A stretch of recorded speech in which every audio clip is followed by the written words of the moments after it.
Hello, everyone. Welcome to this special session. Welcome to this live stream with Rafael Santos, who just matched for internal medicine. So he's going to share us his great story.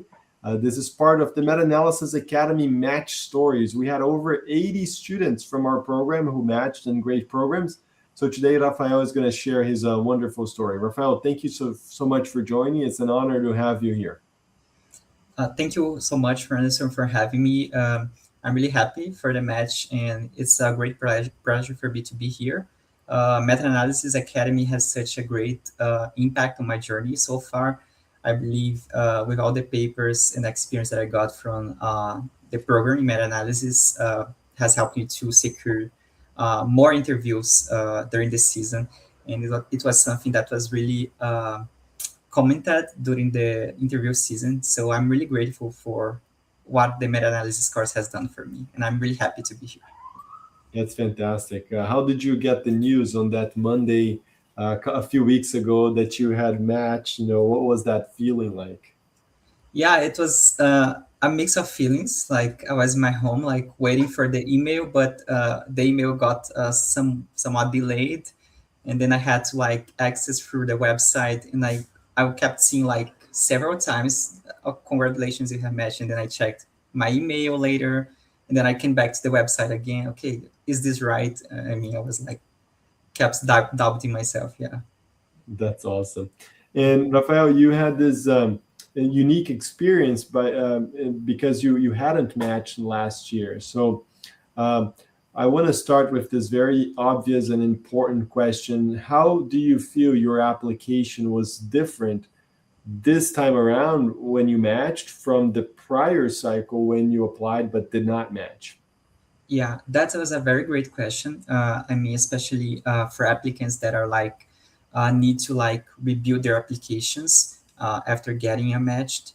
What I think that has made some difference for me was first, I did more electives, so I tried to improve my experiences in the US.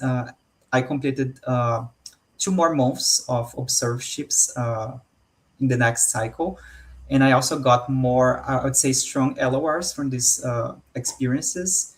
Aside from that, I would say finishing my research papers. So in the first cycle, I think I had like 1 or 2 as first authors, and in the second cycle, I had like at least 4, I think. And also experience with review from big journals in endocrinology. That was an experience in my CV that was also very well much commented. Um, and also practicing for interviews more because my application in the very first cycle was like very quick, and I hadn't had such time to practice interviews. So yeah, those are, I think, key That, things that change. that's a lot. That's a great list. I want to zone in and focus on the publications aspect. Of course, we want to highlight that because Rafael is a former student of the Meta-Analysis Academy. So I'm going to show like one of his papers here, and you guys are going to see like this is a great. Oops, sorry, let me get Rafael here. There we go. So this is a great paper by Rafael as first author in pediatric diabetes on the efficacy and safety of SGLT2 inhibitors in pediatric patients. Look at that.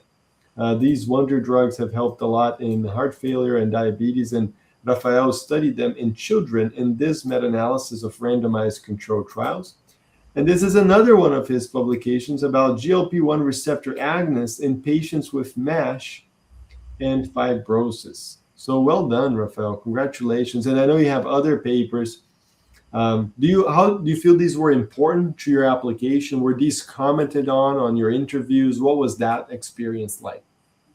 Yeah, thank you. Absolutely. This was a thing that was very well commented and asked during the interview season, because one thing they kept asking me was how like a student could like publish a meta-analysis as first author, and they see like the authors list. There are many composed by students, and we have like a senior author, and that all came with the story of the meta-analysis course that I got. I attended the second batch of the meta-analysis academy, so I'm a little older in the meta-analysis world, yeah.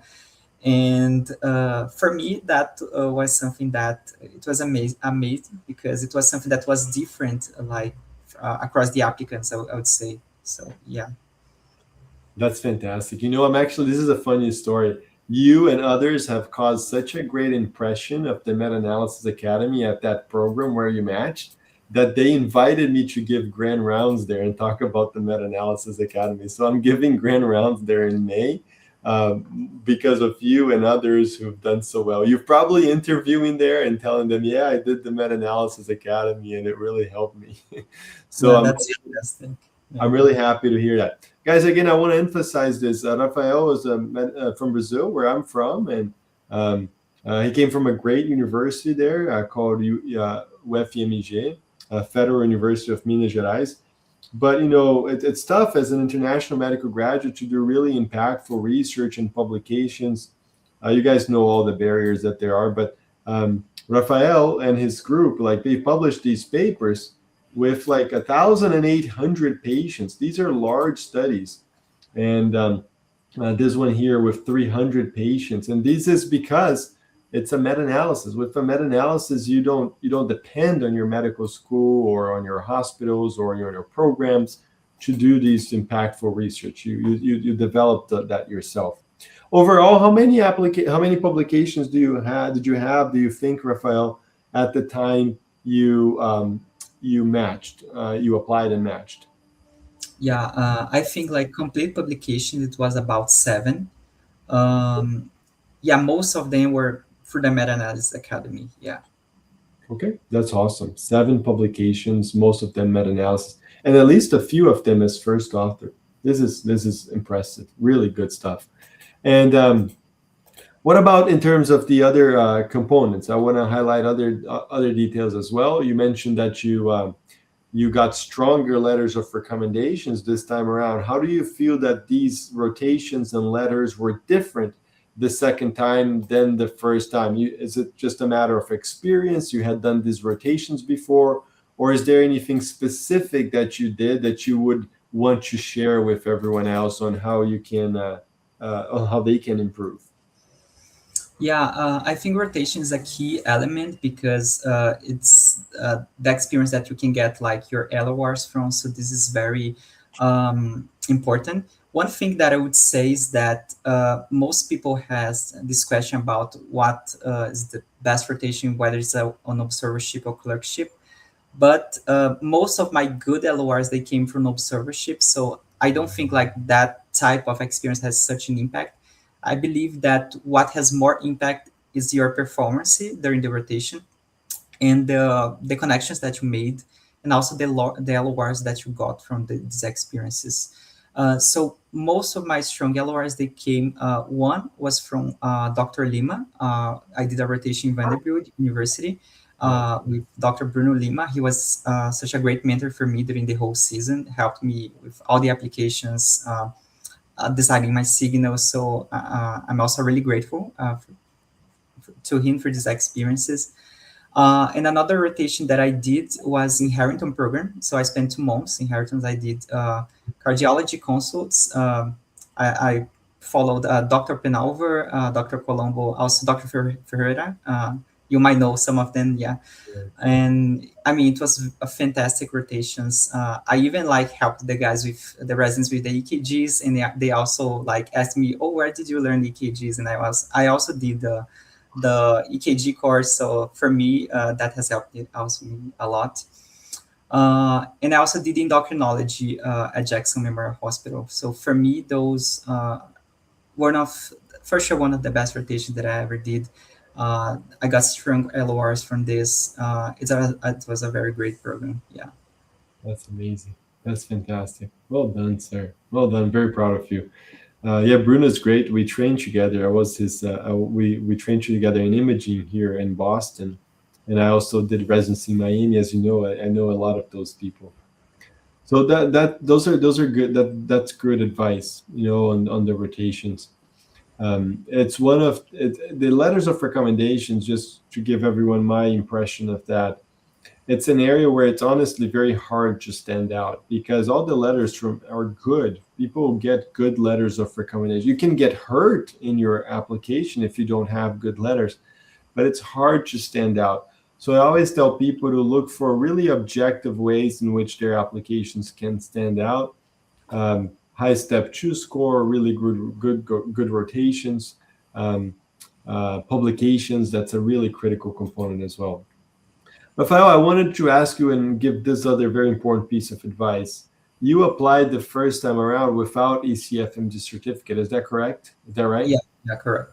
I actually matched also without ECFM. I applied once without ECFMG certificate, and I matched, but it was very, very close. And in recent years, I've advised people not to apply without an ECFMG certificate because of this risk, especially with immigration uncertainties and with delays in just the process. Programs are very scared that they will match someone who will later not start the residency program. And I think you add uncertainty if you don't have the ACFMG certificate. It's hard to pinpoint this as the reason, but I think it may have been one of the factors when you applied first time around and wasn't successful. Would you agree? Yeah, totally. I think that was a valid concern from the programs. Like, I mean, you have so many qualified applicants, and I mean, you might have someone that might not get certified on time. So that, especially with the visa issues that we're having, like at the moment, that's a very important concern. Yeah, during my first season, I think what has hurt me a lot is that because I didn't have like took the OET on time, so I was not even ECFMG eligible when the programs like downloaded the applications.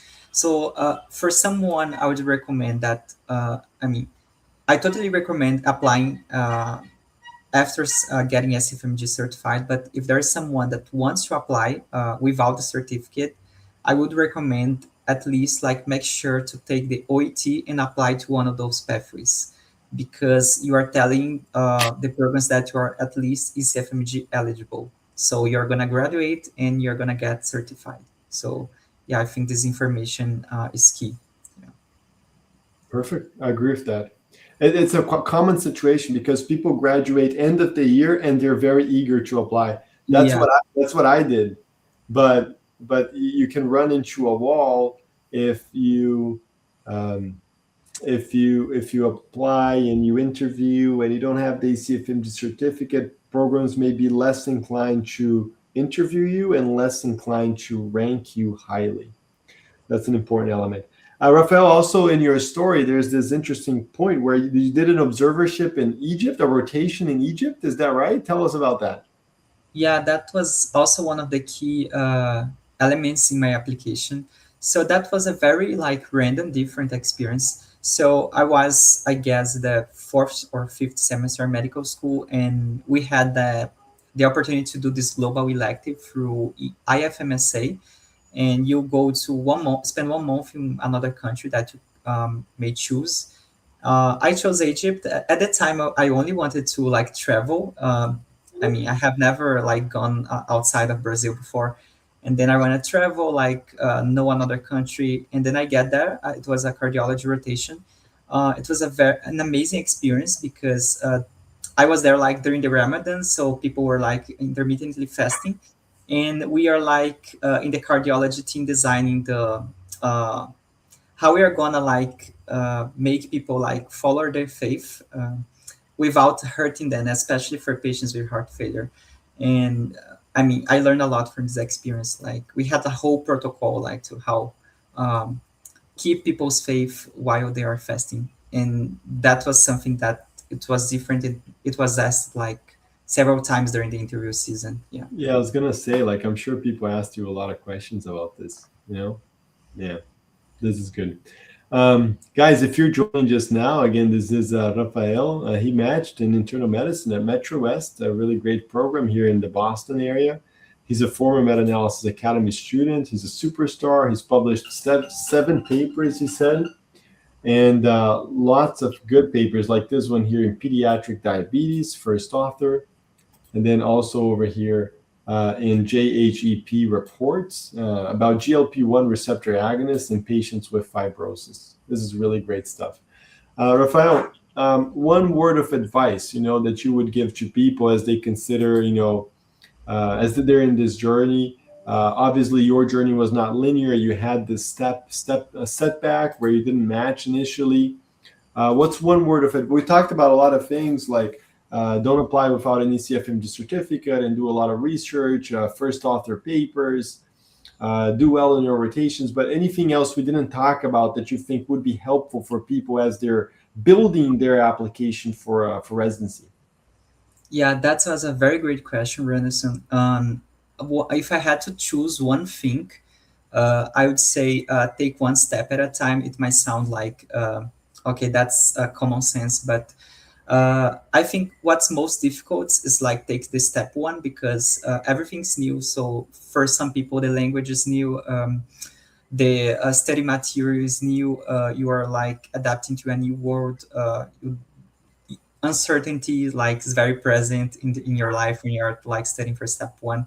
So just focus on like doing a good step one, and then you focus on doing good step two CK, and then you can go to your rotations. Like we have time, like so don't like try to do all the things at the same time. Like take one step at a time. I think that's key. Yeah, no, that's good advice.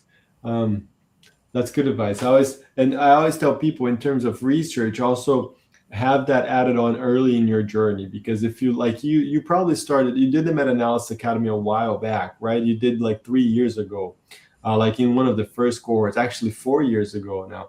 So you had time to build all these results. Obviously, if people only have 6 months left, they can still accomplish much with doing meta-analysis. But I think starting early was another key element of your application, because then when you finally applied, you had these great papers here. So that's really good. Excellent. Well, Rafael, thank you so much for sharing your experience. Are you excited for the transition? Excited to start residency, to move to Boston? Like, what are you feeling? Yeah, a mix of feelings. Yeah, thanks for this question. So excited to start like this next years of my life as a resident in the US. A little afraid about the winter in Boston, that I heard like it's very harsh, but yeah, I'm excited as a whole. Yeah, and at the time like solving visa bureaucracies and like housing and everything.